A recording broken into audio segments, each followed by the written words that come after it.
मुख्यमंत्री युवा कौशल्य प्रशिक्षणार्थी यांना कायम सेवेत घ्यावे यासाठी कोपरगावात मोर्चा काढत तहसीलदारांना दिले निवेदन। याबाबत सविस्तर वृत्त असे की सम्यक फाउंडेशन प्रणित श्रमिक मजदूर संघ यांच्या वतीने नुकतेच मुख्यमंत्री युवा कौशल्य योजनेत प्रशिक्षणार्थी म्हणून काम करणाऱ्या युवक युवतींना शासनाने कायम सेवेत घ्यावे यासाठी तहसीलदार यांना निवेदन दिले आहे। शहरातील विश्वरत्न डॉक्टर बाबासाहेब आंबेडकर स्मारक येथे डॉक्टर बाबासाहेब आंबेडकर यांच्या पुतळ्यास पुष्पहार अर्पण करून या मोर्चाला सुरुवात करण्यात आली होती। या प्रसंगी निवेदनकर्ते म्हणाले की मुख्यमंत्री युवा कौशल्य योजनेत प्रशिक्षणार्थी म्हणून 6 महिन्यासाठी विविध विभागात संगणक चालक म्हणून सध्या कार्यरत आहे, परंतु 6 महिने संपल्यानंतर आम्ही काय काम करावे, कुठे काम करावे हा मोठा प्रश्न निर्माण होणार आहे। शिवाय आमचा उदरनिर्वाह करण्यासाठी सध्या कुठलेच मार्गदर्शन शासनाकडून आम्हाला मिळालेले नाही, म्हणून आम्हाला सध्या कार्यरत असलेल्या पदावर आम्हाला कायमस्वरूपी नियुक्ती द्यावी। सम्यक फाउंडेशन प्रणित मुख्यमंत्री युवा कौशल्य प्रशिक्षणार्थी संघटना कोपरगाव शाखेच्या वतीने शुक्रवार दिनांक 19/12/2024 रोजी सदरचे निवेदन नायब तहसीलदार प्रफुल्लिता सातपुते यांना दिले आहे। या प्रसंगी सविता विधाते राज्य समन्वयक, सुभाष सोनवणे राज्य समन्वयक, सम्यक फाउंडेशन प्रणित श्रमिक मजदूर संघ, मुख्यमंत्री युवा कार्य प्रशिक्षणार्थी संघटना विशाल कोळपे, कोपरगाव समन्वयक दीपक कोळपे, कोपरगाव समन्वयक गोकुळ मिसाळ, कोपरगाव समन्वयक अमृता कोळगे, पायमुडे त्रिवेणी, भवर तृप्ती, भाग्यश्री ढेपले, पटेल हिना, प्रवीण टुपके, अमोल शिंदे, सचिन सवनसरकर, कोपरगाव समन्वयक कृष्णा चव्हाण आदी प्रशिक्षणार्थी किमान वेतन कायद्याप्रमाणे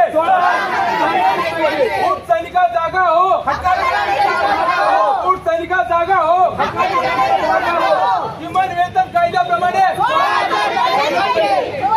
किमान वेतन कायद्याप्रमाणे सैनिका जागा हो, सैनिका जागा हो, भारत माता की वंदे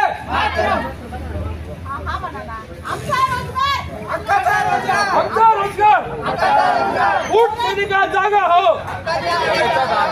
किमान वेतन कायद्याप्रमाणे 16,000 झालंच पाहिजे।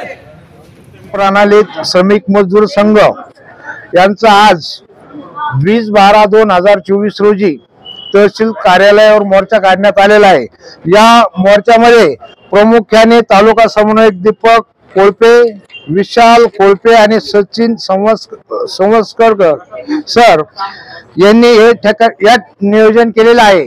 तर यांची मागणी प्रामुख्याने आम्हाला सेवेत कायम करावं आणि आम्हाला कमीत कमी वेतन 16,000 मिळावं या दृष्टीने त्यांनी आज या ठिकाणी आम्ही मोर्चा काढण्यात आलेला आहे आणि सर्व तरुण युवक या ठिकाणी उपस्थित आहे। मी जिल्हा परिषद शाळा या ठिकाणी डाटा ऑपरेटर म्हणून कार्यरत आहोत।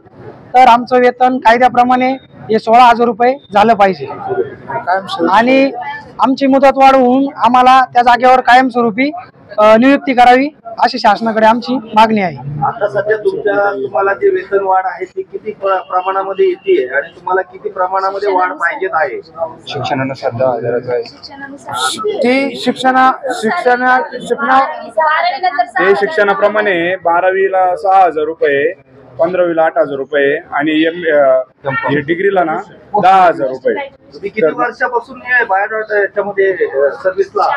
आम्ही आता 4 महिने पूर्ण झालेले व आमची सेवा ही 6 महिन्यांसाठी त्यांनी सांगितलेली आहे। तर आम्हाला या सेवेमध्ये मुदत वाढ पाहिजेत आणि त्यांनी त्यानंतर आमच्यासाठी ना शासकीय सेवेत आम्हाला रुजू केलं पाहिजेत। आम्ही जिल्हा परिषदमध्ये डाटा ऑपरेटर या पदावर आहे, तर त्यांनी आम्ही गेल्यानंतर कोणी ना कोणी त्या जागेवर भरणार, त्यापेक्षा आम्हालाच का नको ती जागा, तर त्यांनी आम्हाला त्या जागेवर रुजू केलं पाहिजे।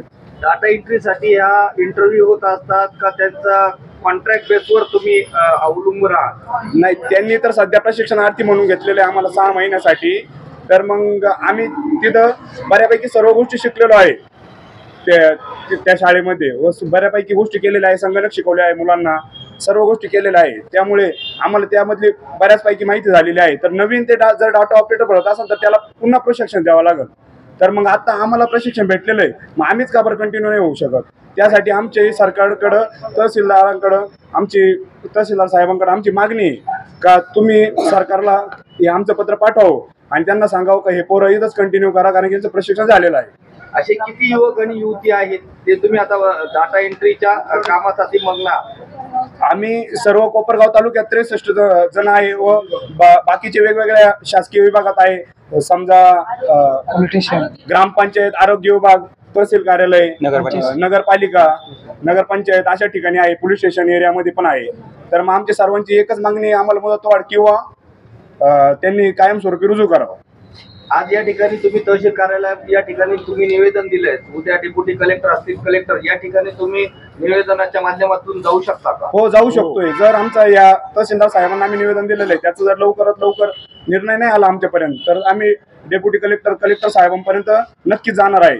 यापेक्षा अजून मोठा मोर्चा घेऊन जाणार आहे. श्रमिक मजदूर संघ, मुख्यमंत्री युवा कार्य प्रशिक्षणार्थी संघटना कोपरगाव, आम्ही आता 4 महिन्यापासून जिल्हा परिषद शाळेत आम्ही सर्वजण कार्यरत आहोत. कोपरगाव तालुक्यातून 63 आहे, त्याप्रमाणे पूर्ण महाराष्ट्रातून 1,60,000 पर्यंत संख्या आहे. आम्ही 6 महिन्यानंतर आमचं पुढचं भविष्य काय, आम्हाला तुम्ही आता रोजगार निर्माण करून दिलेला आहे, पण 6 महिन्यानंतर आम्हाला परत आम्ही बेरोजगार होऊ, त्याच्यावर तुम्ही गव्हर्नमेंटने काहीतरी आक्षेप घेतला पाहिजे. आम्ही आता 6 महिन्याचं प्रशिक्षण पूर्ण केले आहे. शाळेमध्ये असेल किंवा तहसील कार्यालय असेल, पोलीस स्टेशन मध्ये आम्ही पूर्णपणे कामकाज केलेलं आहे.